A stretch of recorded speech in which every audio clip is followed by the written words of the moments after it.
Podium Podcast. Lo mejor está por escuchar.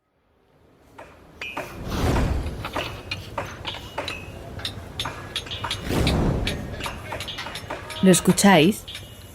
Son cientos de obreros trabajando en fábricas en Wolverhampton, una ciudad en el centro de Inglaterra, epicentro de la gran industria de productos de latón lacados.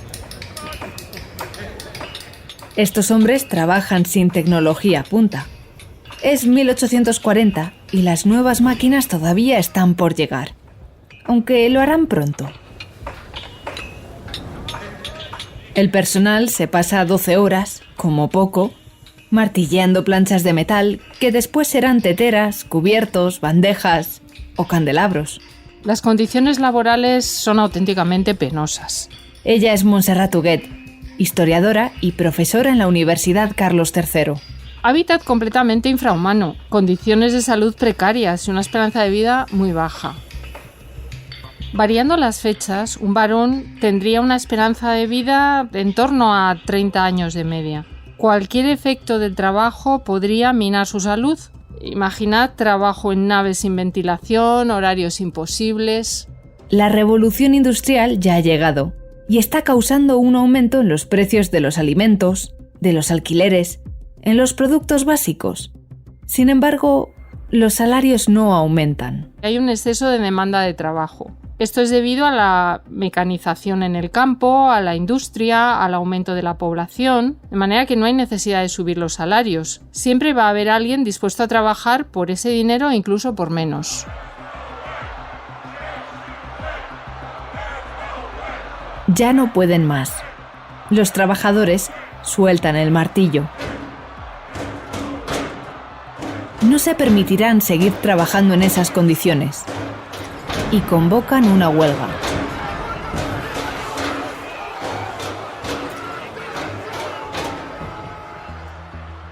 Estamos hablando de levantamientos, de activación de levantamientos que en algunos casos no eran pacíficos en absoluto. Estamos hablando de muertos, hablamos de represalias de la policía, de participación del ejército. El movimiento político sindical está creciendo. La huelga es larga y amarga, y muchos trabajadores fueron despedidos. Incluso algunos de los líderes de la huelga fueron encarcelados. Entre ellos, un hombre llamado George Eddowes. George Eddowes era un hombre de familia, una familia muy numerosa. Perder su trabajo fue una tragedia. Su hija más pequeña, por el momento, se llamaba Catherine, aunque todo el mundo la llamaba Kate. O al menos así aparecía su nombre en los periódicos, el día que Jack el Destripador la asesinó.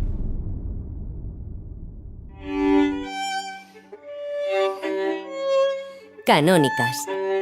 5 vidas borradas por Jack el Destripador. Episodio 4. Kate Eddowes. Una vida popular.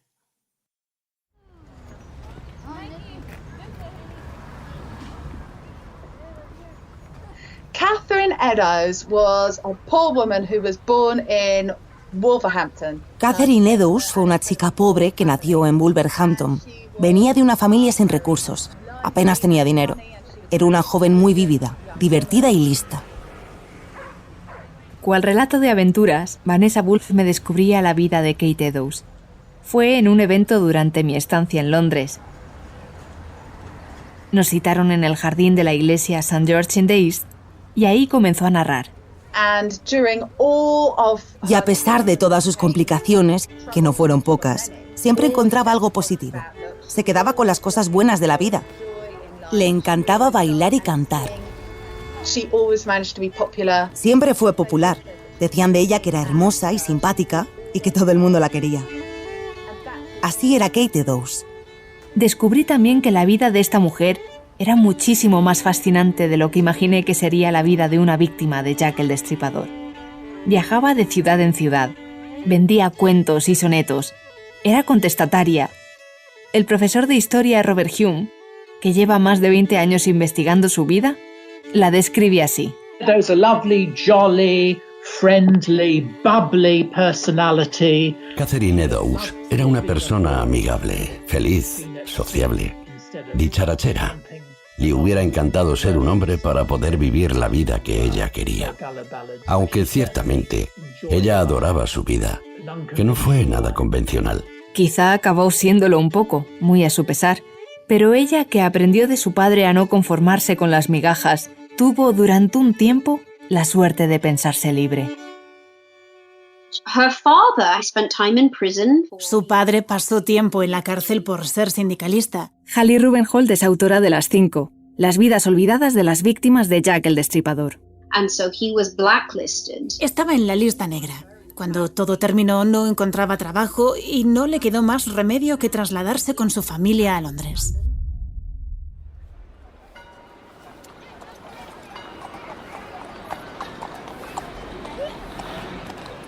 Londres supuso un nuevo comienzo. Se asentaron en un barrio al sur del Támesis y Kate tuvo oportunidad de estudiar. Sabemos que fue a una buena escuela de beneficencia y tuvo una buena educación. Era difícil acceder a una escuela así. Tenía colegios 7 días a la semana, así que estudiaba muchísimo. Según su hermana, Kate Eddowes era una pequeña y radiante niña de pelo rizado. Todo el mundo destacaba lo mismo de ella, su optimismo y su pasión por cantarlo todo.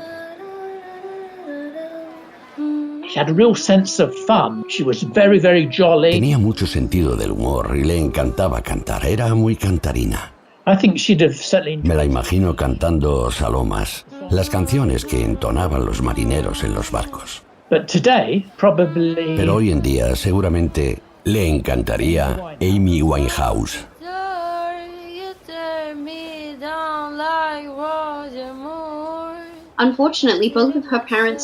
Desafortunadamente, sus padres murieron cuando ella era preadolescente, ambos de tuberculosis. Y todos los hijos huérfanos acabaron separados en distintos lugares. La muerte de los padres causó un terremoto en la familia. ¿Quién se ocuparía de tanto niño? Las hermanas mayores ya estaban fuera de casa y casadas, y fue el comienzo de un vaivén de orfanatos para los más pequeños. La suerte de Catherine, sin embargo, fue otra.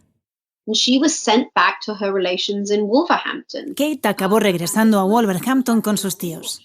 Fue un cambio muy chocante para ella. De repente se queda sin familia y la mandan a vivir con familiares que ella no conocía. Cuenta Robert Hume en su libro Las vidas ocultas de las víctimas del Destripador que sus tíos la acogieron como si fuera su propia hija y que el pueblo quedó maravillado con los encantos de Kate. Era guapa, era vivaz, no se compadecía de su orfandad. Y, cómo no, para todo tenía una canción.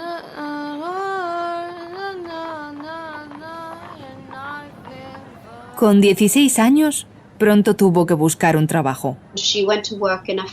Trabajó en una fábrica, pero no le gustaba. To show you how bad women's jobs were, the kind of jobs she's given are very, very menial. Los trabajos de las mujeres eran tan malos que Kate solo pudo encontrar trabajos muy serviles. Enceraba suelos, lustraba vajilla. Nothing else, polishing trays. Nada más. Se dedicaba exclusivamente a lustrar. She was caught stealing things. Acabó robando eventualmente. Incluso huyó de la casa en la que estaba para ir a vivir con otro tío en Birmingham. Aquel tío era un zapatero, pero también era un boxeador amateur. Y probablemente ella prefería ese tipo de vida. Allí estuvo trabajando en otra fábrica hasta que conoció, para bien o para mal, al hombre que le cambió la vida. Thomas Conway. Thomas Conway.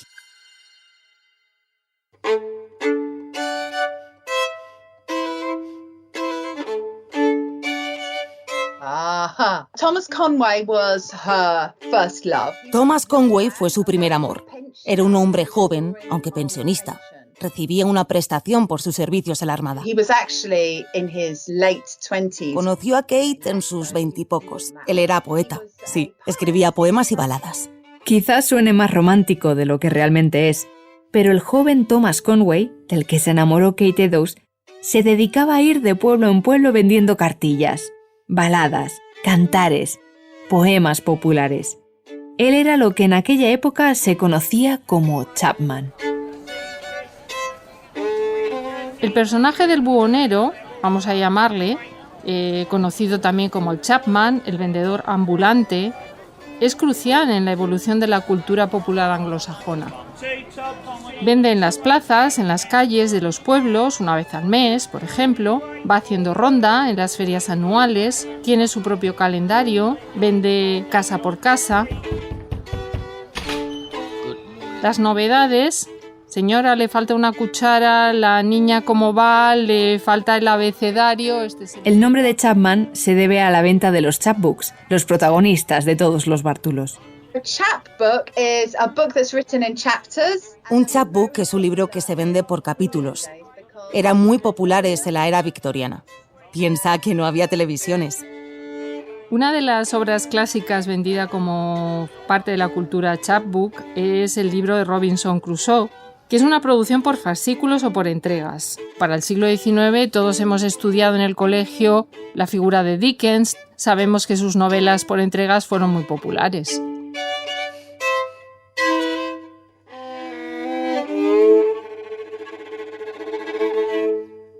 El escritor Iván Figueiras, autor de Caso Abierto, nos cuenta que la historia de Thomas Conway sin duda sedujo a Kate.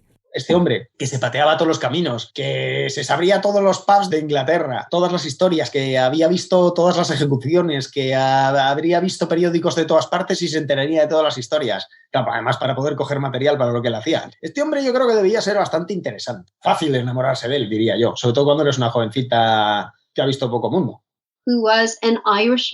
Era un hombre irlandés de County Mayo que había estado en la Armada. Se enroló en 1857, a sus 21 años, para servir a la reina en la India.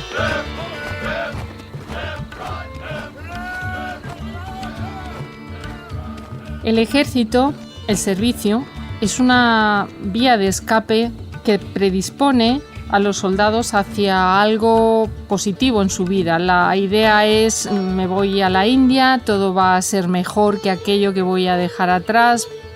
¿Y qué es lo que se va a encontrar? Pues obviamente una cultura totalmente distinta, pero sobre todo se va a enfrentar a unas condiciones de salubridad que le afectarán a la salud muy negativamente. En parte, efectivamente, por un clima diferente, por un clima distinto, mucho más húmedo, más caluroso. Estamos hablando de chicos británicos con costumbres alimenticias muy diferentes. La realidad de estos jóvenes es muy dura. Para que nos hagamos una idea, aproximadamente 1/3 de las unidades de soldados británicos pasan por hospitales de una manera sistemática, anualmente. Los jóvenes, por condiciones de salubridad y condiciones laborales, mueren en unas tasas mucho más altas que las propias de la metrópoli. Thomas Conway, después de 2 años, fue cesado de su cargo por motivos de salud. Por aquello, el Estado le pasaba una pequeña pensión vitalicia. Había sido invalidado del ejército de la India con una enfermedad que no le permitía trabajar en una fábrica o en el campo. Una de las salidas fue la venta ambulante. Esta figura, la del Chapman, es de las pocas que puede llevar una vida libre sin que la policía, sin que las autoridades locales se le echen encima debido a la ley de pobres. Si no tienes recursos, si no estás trabajando, no puedes deambular por el campo, no puedes ir de pueblo en pueblo. Entonces, esta profesión es una profesión maravillosa porque es de las pocas que, sin tener quien la desarrolla una amplia cualificación, le permite ser libre en una sociedad muy constreñida, muy regulada. Me imagino que para una mujer en aquella época debía ser fantástico andar con naturalidad de un lugar a otro.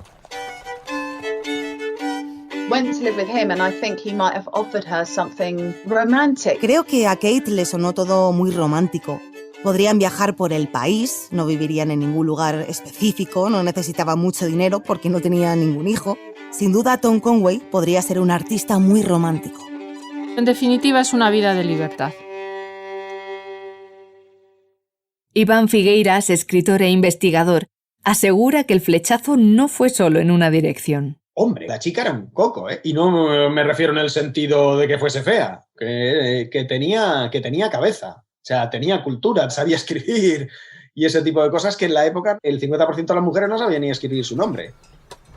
No era muy querido por el entorno de ella, la verdad. Un señor que vivía en la calle, que se dedicaba a la venta ambulante y a cosas por el estilo, pues vamos a decir que no es lo que nadie desearía para una hija o para una hermana. Pero claro, el amor es ciego. El amor es ciego y Kate era una muchacha poco convencional. Le gustaba romper las normas. Tenía mucho sentido del humor. Era muy risueña. Le encantaba la vida nómada. Vivir con emoción. Kate era una especie de lo que mucho tiempo se ha llamado tomboy o marimacho. Siempre digo que si ella hubiese sido un hombre, le hubieran permitido recorrer todo el mundo. Kate no solo se enamoró de Conway, sino de la vida que le brindó. Tanto que lo quiso plasmar en su piel, literalmente.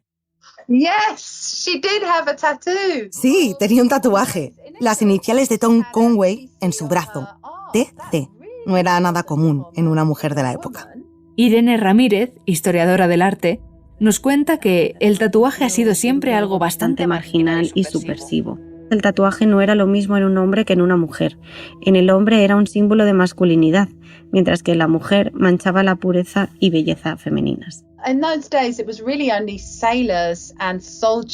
Normalmente solo lo tenían soldados y marineros.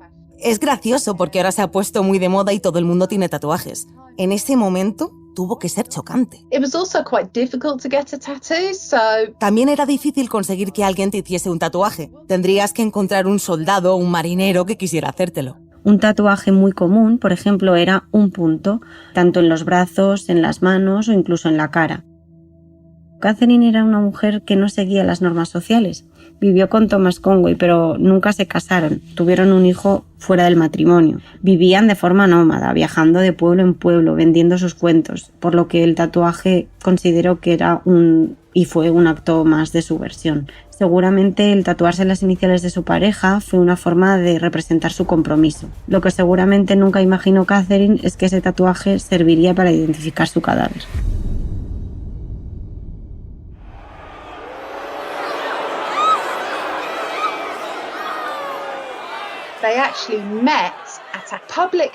Sorprendentemente se conocieron en un colgamiento público.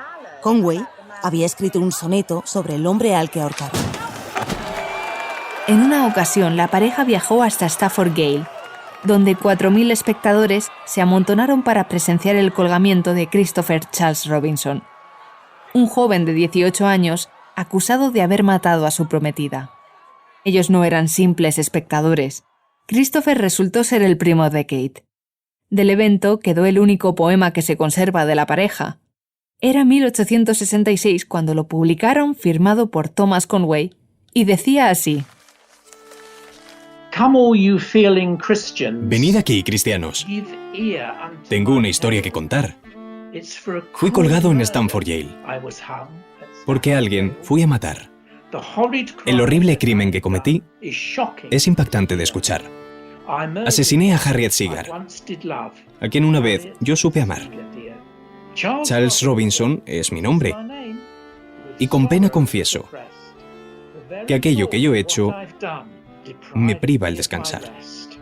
Entre estas 4 paredes, amargo es mi pesar. Escucho todo el tiempo lo mismo. Pobre alma, pronto te colgarán.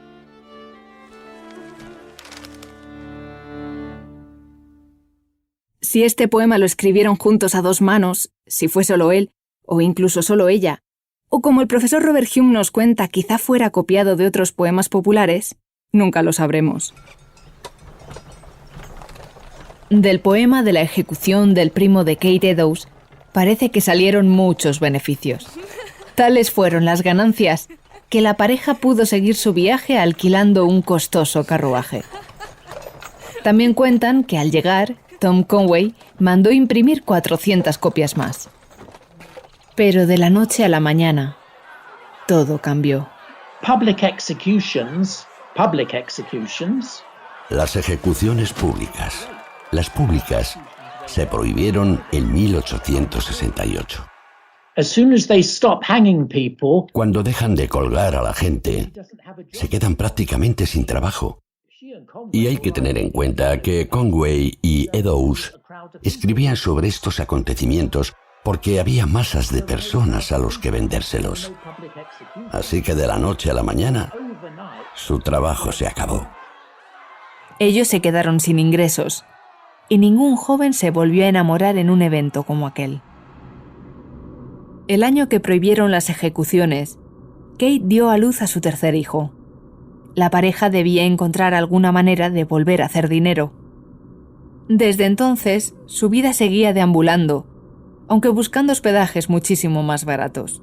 No podías tener ese privilegio de poder planificar algo. Lo que ibas era improvisando constantemente y pedías ayuda a un familiar y de repente ese familiar se cansaba de ti y te cerraba la puerta y otro y al final el único remedio que te puede quedar, dices, bueno, pues mira, vamos a intentar ir a la ciudad a ver qué ocurre. Porque al fin y al cabo en la ciudad sí que tenían alguna, ventaja.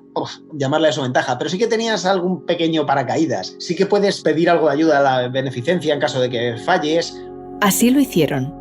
La pareja decidió apostar por la gran capital y la familia se asentó, por primera vez en años, en Londres. Ella se hizo llamar Kate Conway, aunque seguían sin estar casados. Él continuó como vendedor ambulante, e igual que sus bártulos, su relación con Kate comenzó a tener vaivenes. Cuando llegó a Westminster, las cosas fueron bien durante un tiempo, pero después su vida empezó a empeorar. Comenzó a beber más y más.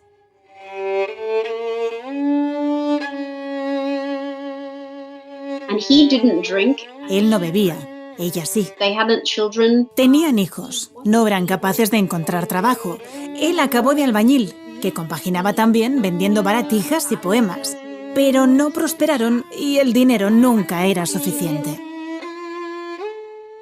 Yo creo que realmente con una forma de vida así, la pareja en sí misma no es nada. La circunstancia es tan grande que puede con las personas. Y las circunstancias malas destrozan las parejas.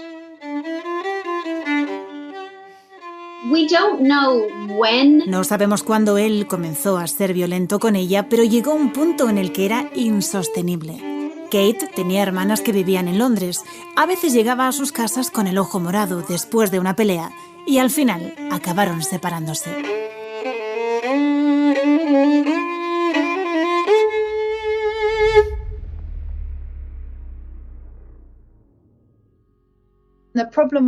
Uno de los problemas de la adicción es que interfiere en tu personalidad, rompe todas tus relaciones.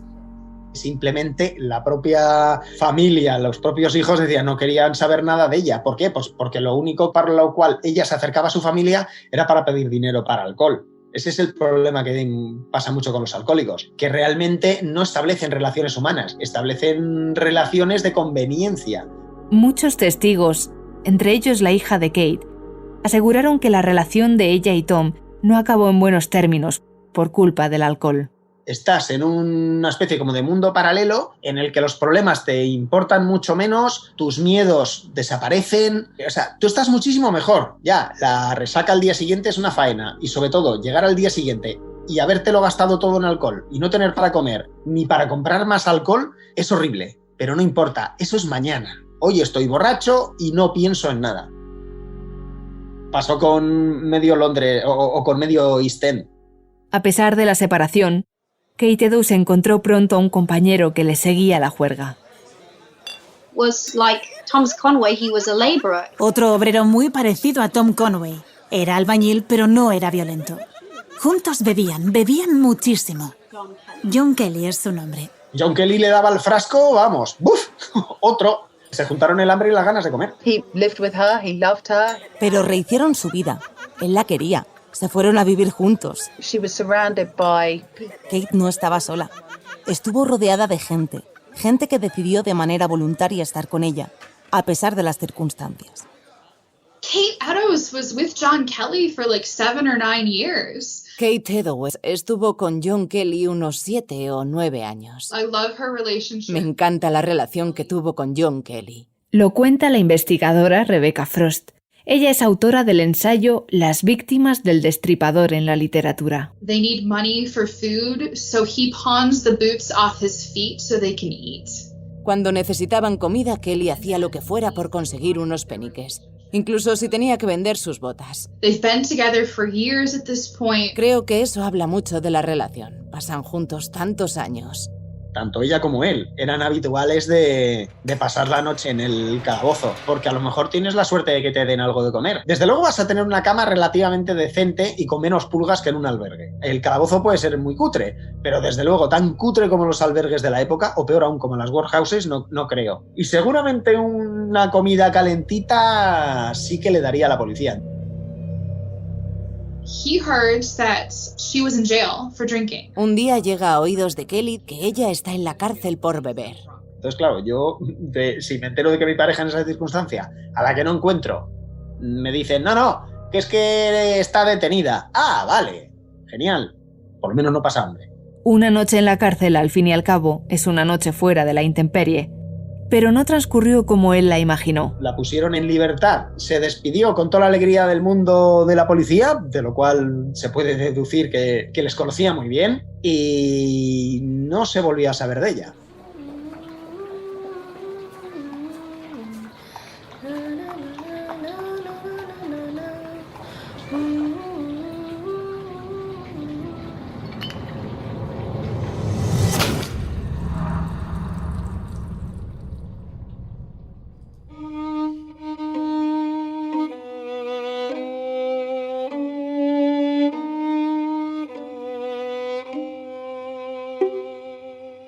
Aquella noche Kate y otra mujer, Elizabeth, fueron asesinadas y brutalmente mutiladas por la misma persona. A la mañana siguiente, la terrible noticia había recorrido todos los rincones del barrio. He goes and looks at the spot because it can't be his Kate because she was locked up all night. Él piensa, no puede ser mi Kate, no puede ser mi Kate. Si estuvo encerrada toda la noche. Pero sí, quien murió aquella noche era Kate, y John Kelly tuvo que ir a identificar el cadáver a la morgue. El cuerpo de la víctima de Mitre Square, Catherine Eddowes, alias Conway, alias Kelly, aún se encuentra en el depósito de cadáveres de la ciudad Golden Lane. Hoy, 8 de octubre de 1888, a la 1:30, será retirada para el entierro en el cementerio de Ilford. El policía que aquella noche custodiaba el calabozo de Kate era Henry Hutt, que testificó en el interrogatorio tras su asesinato. A las 12 menos cuarto la encontré despierta y estaba cantando una canción. Dijo, ya soy capaz de cuidarme sola. Me preguntó a qué hora era. Le respondí que era demasiado tarde para seguir bebiendo. Cuando la liberé, le abrí la puerta y le dije, «Por aquí, señorita». Y me respondió, «Muy bien, viejo amigo». Nunca llegó a casa. O al menos lo que para entonces era su casa.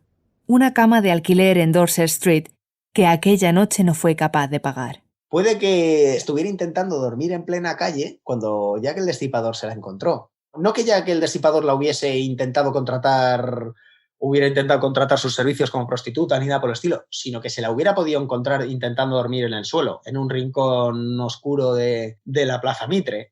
Si abrió los ojos o no antes de ser asesinada, nunca lo sabremos. She was definitely an adventurous woman. Ella fue una aventurera. Las mujeres tenían muy pocas oportunidades en esa época de la historia, sobre todo si eran pobres, como lo eran muchas de esas mujeres.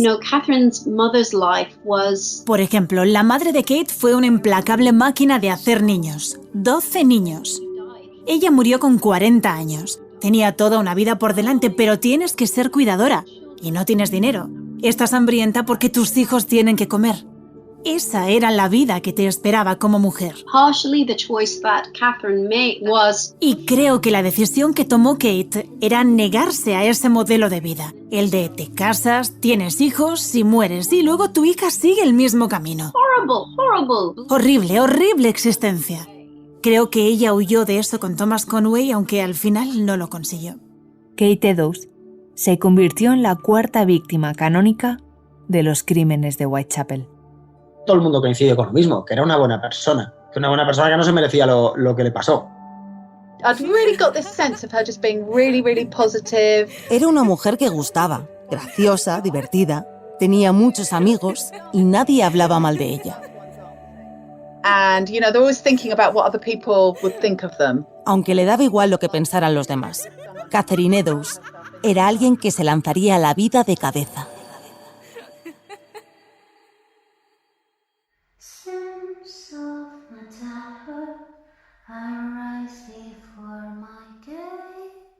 Todavía te queda por conocer a Mary Jane Kelly, la última víctima canónica.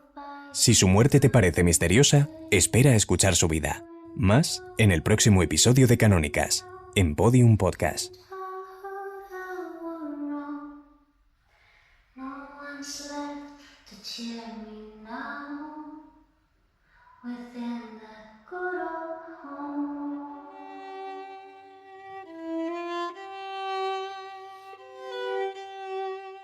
Canónicas es una serie original de Podium Podcast. Dirección y guión, Laura Martínez. Diseño sonoro, Ignacio Cantisano. Edición de contenidos, Ana Rivera. Música original, Rubén Martínez. Producción, Jesús Blanquiño. Producción ejecutiva, Lourdes Moreno y María Jesús Espinosa de los Monteros.